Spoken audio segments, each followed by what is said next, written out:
안녕하세요. 김유갑의 경제부동산입니다. 구독, 좋아요 부탁드립니다. 아파트 청약이 큰일이 났습니다. 무주택자들이 헐값 아파트를 매수할 날이 또 크게 앞당겨졌습니다. 세종 집값이 1년도 안 돼서 최대 40% 이상 폭락하였고, 지방뿐만 아니라 서울 대단지 분양이 미분양이 터지는 등 부동산 시장이 점점 심각한 상황으로 빨려들고 있습니다. 제가 줄기차게 말한 50% 이상 대폭락이 지역별로 이어지고 있는 가운데 머지않아 지방광역시부터 수도권까지 확대될 것으로 보입니다. 같이 보시죠. 유료상담은 010-3999-8808 전화 주십시오. 청약자 큰일 났다. 무주택자 내 집 마련 아주 빨라진다. 고무적인 현상이죠. 여기 보면 집값 거품이 무진장에 올라왔었는데 지금 이 돈의 흐름에 빨려 들어가고 있어요. 즉 부동산 침몰을 뜻합니다. 부동산 내리막길, 또 다른 10가지 강력한 신호. 지금 빅데이터로 여러 각도에서 분석을 하거든요. 집값이 올라갈까 떨어질까. 그런데 가장 유력한 빅데이터, 특히 과거 데이터를 바탕으로 한 미래 데이터 예측, 이게 인간의 머리보다 훨씬 나아요. 내리막길이 많습니다. 자, 먼저 주택연금이 급증하고 있어요. 왜 연금 받으려고 하겠어요? 지금이 꼭지니까 지금 받아야 가장 많이 받거든요. 두 번째, 경매 낙찰가 하락. 경매는 선행지수예요. 부동산 흐름이 좀 좋아진다고 하는 것은 일부 지역이고 대부분은 꺾이고 있습니다. 경매가가 회복을 못하고 있어요. 증여 급감. 여러분들 이 상투장이라고 느끼니까 증여를 안 하는 거야. 왜? 증여세가 왕창 나오니까요. 차라리 파는 게 낫다라고 생각하는 거죠. 중과세 이제 없어지면. 거래 장기간 감소. 지금 뭐 조금 반등했다고도 하지만 만건 놀았던 게 5,000건대, 5,000건대가 1,000건 미만, 지금 1,000건 미만에서 놀고 있어요. 서울이. 경기도도 그렇게 크게 늘어나지도 않았습니다. 매물이 증가하고 있어요. 지금 거래가 안 되다 보니까, 매수자가 사라지다 보니까 매물 늘어나고 있고, 미분양은 급증하고 있습니다. 아마 여러분들 뉴스 한번 쳐보세요. 검색. 미분양 질비합니다. 미분양에서도 더 웃기는 게 폭락장애나 나올 법한 무이자가 늘어나고 있어요. 자, 중독은 무이자입니다. 이제 제가 여러 번 얘기했잖아요. 조건이 사라질 거라고. 지금 이 시점에서 무이자 한다. 걔는 그냥 보지도 마세요. 얼마나 안 좋으면 이 시점에 무이자로 가겠어요. 소형, 평형 하락. 원래 소형이 잘 받쳐줘야 하는데 소형이 떨어지고 있어요. 거래는 많이 됩니다. 지금 새 아파트 하락. 특히 2기 신도시를 비롯해서 서울에 새 아파트 거품이 워낙 크다 보니까 얘들이 지금 다른 오히려 구축보다도 더 많이 떨어졌어요.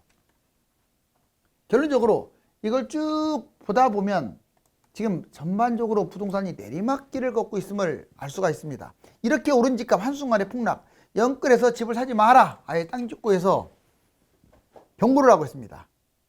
한순간에 폭락. 자, 이제 제가 누차 얘기했지만 이거 거의 적중률 높습니다. 집값이 그만큼 설마 떨어질까요? 세상에 사람들이 2억이 10억 뛴 건 다 인정을 해요. 그냥 왜? 현실이니까. 만약 제가 2억이 10억 갑니다 라고 예측했으면 저놈 미친놈이라고 욕을 했을 거예요. 맞죠? 이게 사람의 이 두뇌의 한계예요. 지금 벌어지고 있는 것은 어떻게 가든지 간에 인정을 해버려요. 그러면 그것도 인정하면 안 되거든요.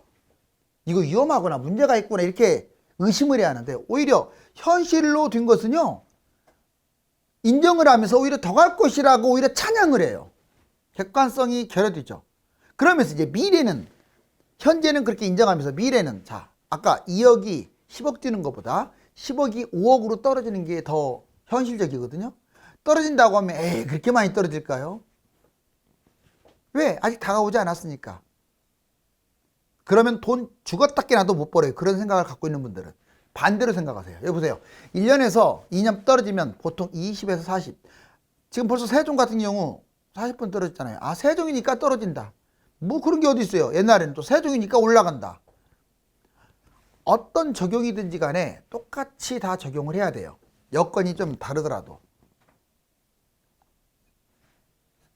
세종만이 아니라 다른 곳들도 1, 2년 빠지면 이렇게 빠져요. 다. 빠질 수밖에 없죠. 지금 2달, 3달 빠진 서울도 10에서 20% 빠졌는데, 1, 2년 빠졌는데 40% 안 빠지겠어요? 자, 그리고 3에서 5년 정도 빠지면 40에서 50까지 빠지고요. 아무튼 5년 이상 빠지게 되면 5년 내외로 60% 이상 빠집니다. 먼저 1, 2년 빠졌다. 대략 2020년하고 21년 특히 경기도나 지방은 단기간에 급등했어요. 그래서 급격한 하락 가능성이 커요. 지금 세종처럼. 금리 인상, 대출 제한, 분양 공급 등 이상 징후가 지금 계속 발생되고 있는 거죠. 자, 거래량이 급감하고 있다는 것이 모든 걸 보여주는 거예요. 살 사람이 없다. 금매가 쌓이고 있고 실거래는 계속 내리막길이에요. 지금. 현재 모습이 이겁니다. 서울도 이미 10에서 20%는 하락하고 있어요. 자, 여기 보세요. 3에서 5년 폭락. 만약에 3년 이상 빠지면 반토막이라고 보시면 돼요. 21년 하반기부터 3에서 5년간 점진적으로 쭉 떨어지겠죠. 올해야 뭐 많이 떨어질 것 같지는 않은데 하반기부터 위험할 것 같아요. 올해는 2010에서 2013년간 예전에 빠졌을 때 특히 이때 많이 빠졌거든. 5년 동안. 이거하고 거의 유사한 흐름. 2010년에서 2014년 폭락장과 지금 2022년부터 2026년의 폭락장이 거의 비슷할 거다. 21년부터 분양 물량이 쏟아지고 빠르면 23년 신도시까지 감안하면 한 24, 5년? 5년? 이때부터 입주 물량이 터집니다. 더군다나 다주택자 매물 폭탄도. 자, 이제 6에서 20년 이거 일본장이 아는 거네요. 6년 이상 폭락. 이 가능성은 낮아 보여요. 6년, 7년은 빠질 수 있죠. 사실 경기도나 이런 데도 2010년부터 빠져갖고 2020년부터 폭등하기 시작했으니까 10년 동안 별로 재미가 없었던 거예요. 10년 하락이라고 봐야 돼요. 10년 하락 및 조정. 경기도 다 그래. 인천도 그렇고. 그러면 20년까지는 아니래도 아무튼 6년에서 10년. 자, 물량 폭탄과 인구 감소.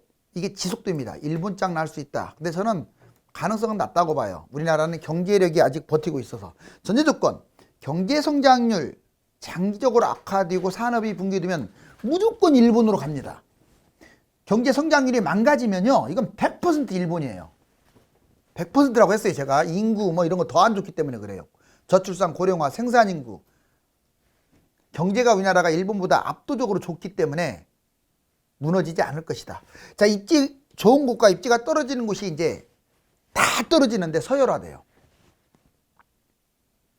지금 미분양, 고분양 받으면 평생을 고통받는다. 자, 한번 시계 방향으로 사이클을 볼까요? 자, 미분양, 고분양 이렇게 생각해야 돼요. 지금은 집값이 엄청 폭락한 상황이 아니에요. 그렇죠? 이제 빠진 지 얼마 안 됐잖아요. 또 오히려 강남은 역행하고 있는 곳도 있고. 정상적으로 분양합니다. 아무튼 미분양이든 고분양이든 정상적으로.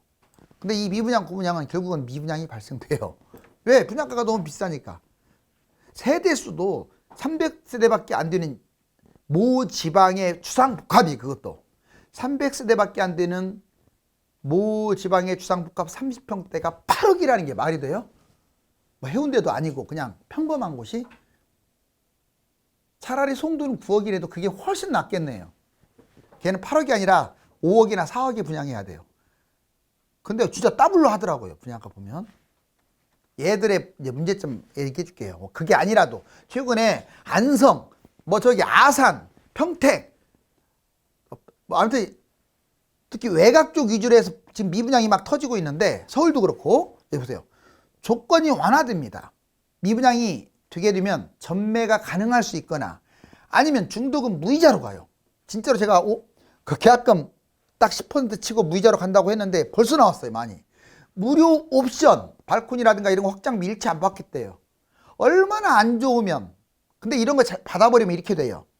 자, 입주 후에도 미분양이 될 가능성이 커요. 준공 후 미분양이라고 해요. 입주한 다음에 미분양. 결국은 입주 후에 미분양 오래 못 갑니다. 얘들 떨이 분양합니다. 10에서 40%. 보통 30% 떨이 분양이 많아요. 말이 좋아서 회사 보유분이지 회사 보유분이 아니라 미분양된 걸 줄인 거죠. 속인 거죠.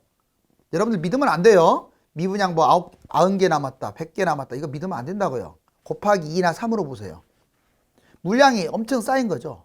떨이 분양하면 결론적으로 폭등장에 어떤 일이 벌어지냐. 셋 중에 하나예요. 분양가에서 끝나거나 신고가를 찍는 것도 나와요. 근데 분양가 아래에서 그냥 결국 끝나고 마는 경우도. 만약 우리 문재인 대통령 같은 분이 또 한 번 다음에 대통령 된다면 신고가 찍을 수 있을 거예요. 근데 그런 대통령님이 또 나올까요? 그렇게 집값이 엄청나게 올라갔는데 안 나온다면 신고가는커녕 분양가 밑에서 다 10년 개고생하고 분양가 밑에서 놀 수 있습니다. 그러니까 이런 거 받으면 안 돼요. 얘가 지금 이렇게 간다고요. 미분양, 고분양 이렇게. 자, 그 다음에 세종시 이거 진짜 보여드릴게요. 얼마나 무서운지. 이거 뭐 특정 아파트가 아니에요. 세종시가 지금 전체가 이래요. 거래가 안 돼서 시세가 안 내려왔을 뿐이야. 거래 진짜 안 되거든요. 보세요. 4억 떨어졌다. 세종시 끝없는 추락 2대1. 자, 새뜸 4단지 캐슬앤 파밀리에 그 세종시 세림동에 있는 아파트 그냥 하나 뽑아봤어요.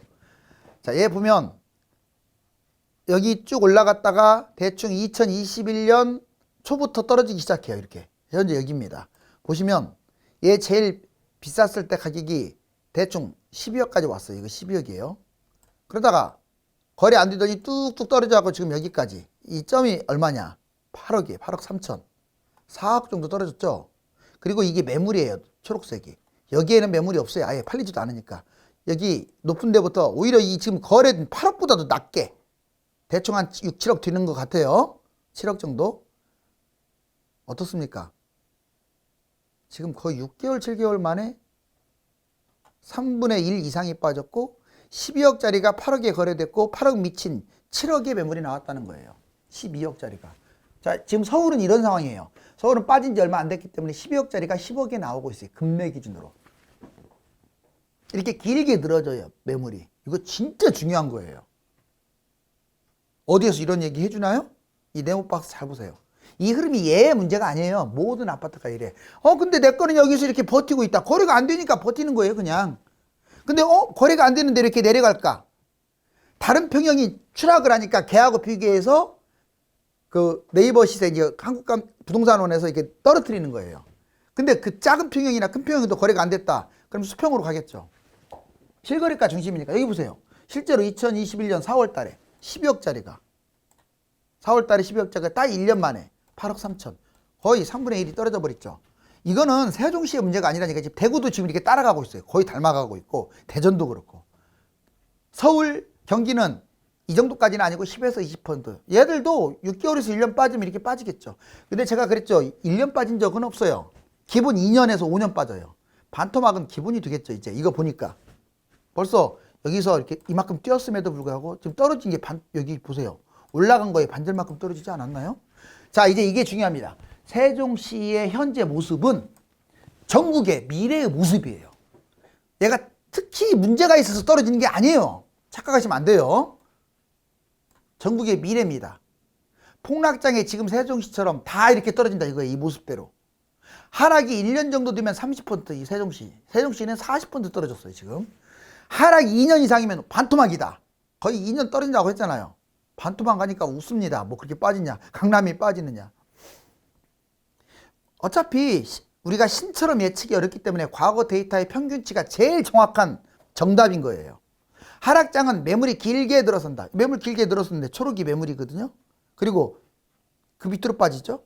자, 이게 중요해요. 여러분들은 지금부터 현재와 미래를 똑같은 시각으로 보세요. 이미 벌어진 일이라고 해서 얘는 후하게 평가해주고 앞으로 예측은 벌어지지 않았다고 해서 상당히 보수적으로 접근하는 그 이중잣대를 가지면 돈을 죽었다 깨나도 못 벌어요. 그거는 보수적인 게 아니라 전망을 지극히 못하는 거예요. 볼까요? 2억이 10억이 돼도 현재 많이 뛰었다는 걸 알면서 인정을 합니다. 그런데 10억이 5억 떨어진다고 하면 불신해요. 안 믿어요. 오히려 얘보다 더 쉬울 것 같은데, 아무리 우상향을 해도 쉬울 것 같은데 안 믿어요. 왜? 벌어지지 않은 일이니까. 그러니까 쫄딱 망하는 거예요. 부동산 주식은 폭등락의 역사라는 거 잊지 마세요. 자본주의의 모든 저하는 폭등락의 역사다. 현재의 시세를 객관적으로 판단해야 돼요. 지금 시세를 객관적으로. 이게 지금 시세만 보지 말고 얼마큼 올라왔는지 이걸 봐야 돼요. 또 떨어질 때는 얼마큼 떨어졌는지. 이거 다음에 미래를 예측해야죠. 이만큼이나 뛰었으니까 뛰어봤자 이만큼 뛸 것 같고 떨어지면 이렇게 떨어지고. 이게 맞는 말인 거예요. 자, 무주택자 꼭 해야 할 일은 그럼 뭡니까? 발바닥이네요. 서울 3기 신도시 유망지역에 분양을 해라. 가점이 낮다고 해서 그냥 근처에 있는 미분양 잡거나 별로 좋지도 않은 세대수 적은 것 또는 오지에 있는 것들, 인기도 별로 없는 곳들, 그전에 2억밖에 안 해갖고 집값 뛰어가지고 이제 한 4, 5억 됐는데 그냥 주변 그 시대하고 비슷한 4, 5억이 분양하는 것들 그런 걸 왜 받아요? 아무리 실거주래도. 제가 나이대별로 쭉 상담을 하는데 처음에는 다 특히 젊은 분들 새 아파트 살고 싶고 내 집 마련을 그렇게 강조해요. 그런데 재밌는 게 그런 30대가 40, 50으로 올라가면 피눈물을 흘리면서 후회합니다. 왜? 내가 왜 그때 내 집 마련 그거밖에 몰랐던가. 이렇게 그냥 실거주라는 달콤한 속삭임, 악마의 속삭임에 속았던가. 다른 사람들처럼 중치라도 가면서 재테크를 생각했어야 하는데 그냥 무작정 잡았던가. 빌라 잡은 사람들, 막연한 빌라 잡은 사람들도 그래요. 그래서 특히 젊은 분들 명심하세요. 내 집 마련은 다른 사람하고 평균치를 따라갔을 때 내 집 마련이지. 내 건 못 가고 다른 거 많이 뛰면 나는 가난해지잖아. 자, 여기 보세요. 서울하고 상기 신도시 유망지역 위주로 분양 받으세요. 떨어져도 좋아요. 기회 옵니다. 앞으로 10년간. 물량도 엄청나요. 고분양, 미분양은 아예 하지를 마세요. 본인이 돈이 적다면. 비아파트, 나홀로 아파트, 아파트 아닌 것들은 아예 잡지도 마세요. 영끌 갭 투자를 왜 합니까? 이 시점에서. 그리고 돈이 있으면 저금을 하세요. 목돈을 모으는 게 제일 중요해요. 이미 돈의 가치가 떨어졌다. 물가가 올라가니까 그 말 하기에는 너무 늦어버렸어. 다 뛰어버렸기 때문에. 부동산 폭락, 하우스푸어를 경고하는 일도 잦죠. 여기 제일 위험한 사람이 누구냐? 다주택자, 갭투자, 영끌, 법인들이 제일 위험해요. 이제 집을 많이 갖고 있거나 무리하게 잡은 사람들. 두 번째, 대출도 30, 40% 이상 많이 받을수록 불리하겠죠. 이런 사람들이 위험해요. 자, 하우스푸어 경고. 연령층 때는 봤더니 20에서 30대가 제일 위험하고요. 60대 이상. 한마디로 말해서 아무리 수입이 세더라도 기본 돈이 적은 사람들이 위험해요. 주택 가격이 비싼 아파트를 갖고 있는 사람, 서울이든 지방이든 고가 아파트를 갖고 있거나 그걸 무리하게 분양받은 사람들. 지역적으로는 강남, 서울, 신도시 아주 위험해요. 특히 2기 신도시 엄청 거품 심하죠. 새 아파트들. 부산, 대구. 차라리 지금 세종은 덜 위험해요. 더 떨어져도. 얘도 이제 시작이죠. 이제 시작. 자, 이제 세종시 6개월간 아파트 변동률 2030 영끌 심각하다. 자, 4억이 떨어졌다. 세종시 끝없는 추락 2대1. 해보세요. 실질적으로 계속 이게 마이너스, 여기가 0이야 0. 자, 이때부터 작년 8월이라고 했는데 사실은 1년 가까이 됐어요. 4월부터 이렇게 왔다 갔다 하다가 결국 어느 순간에 확 떨어져 버리잖아요. 이렇게. 이게 기준이 한 6개월에서 8개월 사이인 것 같아요. 6개월에서 8개월간 하락을 하면 이렇게 내려갑니다. 그래갖고 여기서 좀 올라가든 어쨌든 이렇게 가요. 진짜 많이 빠지겠죠. 아직 서울이나 수도권은 2, 3개월밖에 안 됐어요. 6개월 정도 떨어지게 되면 난리 나겠죠. 영끌 2030 서울 수도권 매입 사상 최대. 특히 자, 영끌 이때 매입한 사람은 괜찮아. 19년, 20년에 매입한 사람은 제가 보기에는 특히 경기도 같은 경우는 이 정도 떨어져 봤자 손해 안 볼 것 같아요. 왜? 늦게 뛰었으니까. 근데 서울은 달라요. 꾸준히 뛰었기 때문에 손해 볼 것 같아요. 자, 아무튼 41.3%나 되는 많은 분량. 전국적으로도 31.0. 엄청나게 지금 영끌했네요. 21년, 22년에 매수한 사람들이 문제인 거예요. 자, 이제 금리 인상 서울 아파트 시나리오를 한번 봤더니 PD수첩에서 나온 물량. 자, 여기 보면 금리 인상이 계속 지속됐을 때 22년 보자고요. 이렇게 떨어질 것이라고 예측이 나옵니다. 이 떨어지는 폭이 10%까지 내려오네요. 지금 매 달마다 이렇게 5, 6, 7, 10 이렇게 과거 데이터 봤더니 이렇게 떨어진다라고 말하고 있잖아요. 이렇게 1년만 떨어진다고 생각해 보세요. 4, 5 이렇게. 반토막 나죠?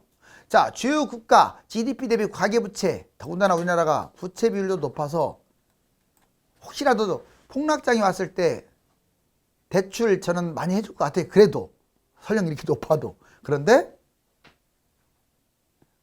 집을 사는 사람이 대출 그렇게 많이 또 못 할 수가 없는 상황이 되게 되면 사줄 사람이 더 없어져 가지고 하락장이 길어질 수도 있어요. 왜냐하면 부양책을 써야 하는데 못 쓰는 상황이 돼. 이 상황 때문에. 미국 금리 인상 신흥국에게 아주 안 좋은 영향. 이 팬데믹 이후 세계 경제 회복세. 자, 공급만 교량. 수요는 많은데 공급이 지금 적죠. 인플레이션이 확대됩니다. 여기에 지금 지정학적 위험, 러시아, 우크라이나 사태 때문에 더 벌어졌어요. 팬데믹으로 돈만 계속 쏟아부었지. 그래서 인플레이션도 확대지. 원자재 가격 급등하지. 글로벌 공급망이 지금 이미 붕괴돼 가지고 수입 단가가 올라갔죠. 생산자 물가 또 올라가죠. 소비자 물가 뛰죠. 지금 전 세계적으로 소비자 물가 다 뛰어요. 미국 금리 인상 계속 진행되고 있죠. 이제 아주 0.5에서 0.75까지 막 파격적으로 인상할 거예요. 신흥국도 금리 인상 따라가고 결론적으로 신흥국 재정 악화, 경제 위기. 이건 신흥국의 문제가 아니에요. 우리나라처럼 이제 초기 선진국이라든가 뭐 일본이라든가 유럽의 상당수 나라들 안전한 나라 없습니다. 코로나 풀린 돈의 역습. 돈의 역습이란 말은 코로나로 돈 풀렸다가 거품이 심해진 이 부동산이라든가 주식이 폭락한다는 뜻이에요. 여기 보시면 물가 상승률하고 이게 지금 2010년부터 나왔어요. 보세요. 주택 가격 상승률이 이렇게 갔네요. 2년 동안. 물가 상승률은 거기서 놀았잖아요. 주택 가격 상승률 이래요. 더 뛰었을 거야 아마 이거. 지금 여기 한국 부동산은 조작했다고 지금 뉴스에서 계속 나오잖아요. 제가 봐도 거의 조작했습니다. 언제? 지금 문재인 정부 때 집값이 덜 뛴 것으로 나와요. KB보다. 얼마나 많이 뛰었는데. 아무튼 그건 그렇고 여기 3년 동안 이렇게 많이 뛴 것이 보이죠. 가계부채와 GTX 노선. 여기 가계부채 1862조 아주 수직 상승했고 GTX 노선에서 A 노선이 황금 노선이죠. 자, 여기 보니까 성남이 1등이네. 3억 4천. 고양은 2억. 이렇게 A 노선이 많이 뛰었다. BC는 별로 안 뛰었는데 과천은 이제 좀 집값이 비싸니까 많이 뛴 거고. 그럼 왜 성남이 많이 뛰냐? 강남이 가까우니까 많이 뛰는 거예요. 황금 노선이다. 자, 그 다음에 부동산 거품이 아주 심해서 이렇게 언제 터질지 모르는 풍선과 같습니다. 지금은 서두르는 사람이 일을 망치게 되며 큰 흐름을 읽지 못하는 사람은 20년간 고생을 할 수도 있습니다. 30대 잘못 잡으면 나이가 50대가 돼서 큰일 난다 이 말이에요. 시장 상황은 지속적으로 관망을 하되 부동산 흐름과 여러 의견을 종합하여 판단을 잘해야 합니다. 감사합니다.